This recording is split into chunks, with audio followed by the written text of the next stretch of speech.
दोस्तों, आज हम एक ऐसी सोच की बात करने वाले हैं जो कहीं ना कहीं हम सबके अंदर तक घर कर चुकी है। और जो मैं आज बताने वाला हूं, ईमानदारी से कहूं, शायद मैंने अपनी जिंदगी में अब तक जो भी थोड़ा बहुत हासिल किया है वो इसी सोच की वजह से हो पाया है। आज की डिस्कशन का सब्जेक्ट काफी गहरा है, तो इसे थोड़ा ठहर कर समझते हैं।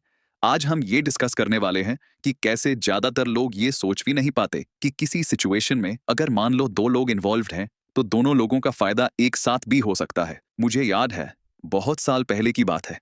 तब मैं अपनी अर्ली यंग एज में था और एक एजुकेशनल इंस्टीट्यूट में पार्टनरशिप की बातचीत चल रही थी। उसमें मेरा कोई डायरेक्ट मनी इन्वेस्टमेंट नहीं था, तो मैंने जानबूझकर अपना हिस्सा थोड़ा कम रखा था। बाद में जब ये बात मैंने अपने एक दोस्त से डिस्कस की तो उसने बड़े ही मजेदार अंदाज में मुझसे कहा, हार्दिक, तुम्हारा पार्टनर बड़ा नसीब वाला है। पूछो क्यों? मैंने पूछा क्यों?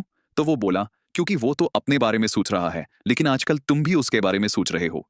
मैं उसकी बात समझ गया। उसके हिसाब से पार्टनरशिप का मतलब था सीधा 50-50। अब मैं ये नहीं कह रहा कि वो सोच गलत थी या अपना फायदा देखना गलत है, लेकिन यहीं से एक बहुत इंपॉर्टेंट बात निकलती है जिसे ज्यादातर लोग अक्सर इग्नोर कर देते हैं। आज लोग सामने वाले का एंगल या उसका फायदा समझने को तैयार ही नहीं होते। बस सोच ये होती है, मेरा काम बन जाए, बाकी दुनिया भाड़ में जाए। दोस्तों, आपके साथ भी ऐसा हुआ ही होगा कि किसी ने आपको चीट कर दिया हो। किसी शॉपकीपर ने कम सामान दे दिया, या ज्यादा भाव ले लिया, या किसी और तरीके से अपने लिए ज्यादा फायदा निकाल लिया। और उस वक्त उसे शायद लगा होगा कि वो स्मार्ट निकल गया। लेकिन लोग ये भूल जाते हैं कि आप एक बार किसी को चीट करके अपना फायदा कर सकते हो। ये तरीका कभी लॉन्ग टर्म नहीं चलता, खास तौर पर बिजनेस में, क्योंकि बिजनेस कोई वन टाइम डील नहीं होता। बिजनेस लॉन्ग टर्म होता है, रिपीट इंटरैक्शंस का गेम होता है। आज नहीं तो कल सामने वाले को यह समझ आ ही जाता है कि उसके साथ फेयर नहीं हुआ। और जिस दिन उसे यह समझ आ गया, वो इंसान सिर्फ डील नहीं छोड़ता, वो कनेक्शन भी तोड़ देता है, और फिर वो वापस नहीं आता। अब खुद से एक सिंपल सवाल पूछिए, अगर आप हर सिचुएशन को सिर्फ मेरा फायदा इस एंगल से ही देखोगे, तो सामने वाला आपसे जुड़ना क्यों चाहेगा? वो क्यों ट्रस्ट करेगा? वो क्यों दोबारा आएगा? वो क्यों आपको रेकमेंड करेगा? यहीं पर ज्यादातर लोग गलती करते हैं। उन्हें लगता है कि विन विन सोचना मतलब खुद का नुकसान करना, जबकि रियलिटी ये है कि विन विन सोचना खुद के फ्यूचर को प्रोटेक्ट करना है।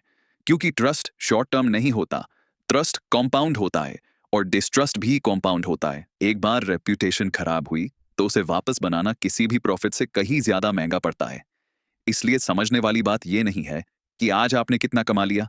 समझने वाली बात यह है कि क्या सामने वाला आपके साथ आगे भी चलना चाहेगा या नहीं। जो लोग ये बात समझ लेते हैं वो शायद इमीडिएट तौर पर सबसे ज्यादा पैसा नहीं बनाते, लेकिन लॉन्ग टर्म में सबसे स्टेबल गेम वही खेलते हैं। और जो लोग सिर्फ आज मेरा क्या फायदा यही सोचते रहते हैं, वो हर बार नए कनेक्शन ढूंढते रहते हैं, क्योंकि पुराने लोग लौट कर आते ही नहीं। यही फर्क होता है शॉर्ट टर्म स्मार्टनेस और लॉन्ग टर्म विजडम में। और हाँ, ये बात सिर्फ बिजनेस तक लिमिटेड नहीं है। जिंदगी में ये सोच और भी जगहों पर उतनी ही स्ट्रांग दिखती है। प्रॉपर्टी डिस्प्यूट में देख लीजिए, दो भाई हों या दो रिलेटिव्स हों, एक जमीन या मकान को लेकर सालों से अटके पड़े रहते हैं। इसके पीछे सोच क्या होती है? बस मेरा अकेले का फायदा। कोई ये नहीं सोचता कि कोई ऐसा रास्ता निकाला जाए जिसमें दोनों का फायदा हो। नतीजा क्या होता है? प्रॉपर्टी पड़ी रहती है, वैल्यू नहीं बढ़ती, कोर्ट के चक्कर लगते हैं, टाइम, पैसा, एनर्जी सब बर्बाद। यही सोच सबसे ज्यादा नुकसान करती है। दोस्तों, बिजनेस हो, रिलेशनशिप हो या कोई डिस्प्यूट, एक तरफ का फायदा हमेशा शॉर्ट टर्म होता है, लंबी दूरी नहीं तय करता। और आखिर में बस इतना ही कि सामने वाले का फायदा सोचना अच्छी बात है, लेकिन खुद का नुकसान करके नहीं। हेल्दी विन विन वही होता है जहां दोनों को वैल्यू मिले।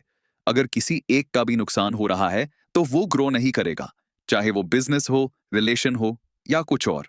मैं हूं हार्दिक, और आप देख रहे थे वाइज जोन। ऐसे ही और वीडियो देखने के लिए चैनल को सब्सक्राइब कर लीजिए और बेल आइकन दबा दीजिए ताकि कोई वीडियो मिस न हो।